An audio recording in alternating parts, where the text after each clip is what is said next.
Hey guys, welcome back to the channel. In this tech tutorial video, we're going to show you how you can create a group event for your team, for example, or to create a team meeting on Calendly. So let us dive into this. So head over to your account on Calendly, expand that left sidebar here, and click into this create button, or navigate to scheduling or meetings and click into this create button. Now you may customize the event type. Select, for example, a group meeting for your team. To do that, click into group here.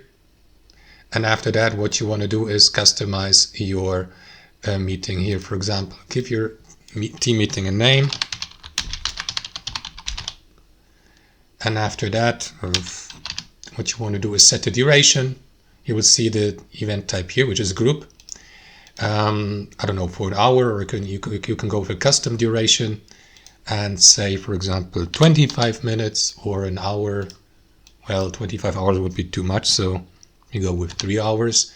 Then you may set the location, the availability, the invitee limit, and also enable you as the host. You can assign someone else from your team or another account of yours to make him or her the host of the team meeting. I will go with my own account here and click into more options below to access these.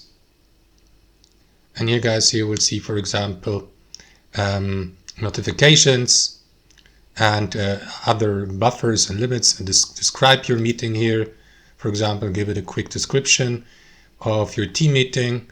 And that's it. Now you may see the preview here at the bottom, or click into Save Changes to save the event to your meeting list. Click into this X button on the top right, and you will see the meeting added to your list of scheduled events here, so that you may invite your team members to it through that invitational link here, for example. And that's how it works, guys. Thanks for watching. Hope you enjoyed it, got some value from it, and we'll catch you later.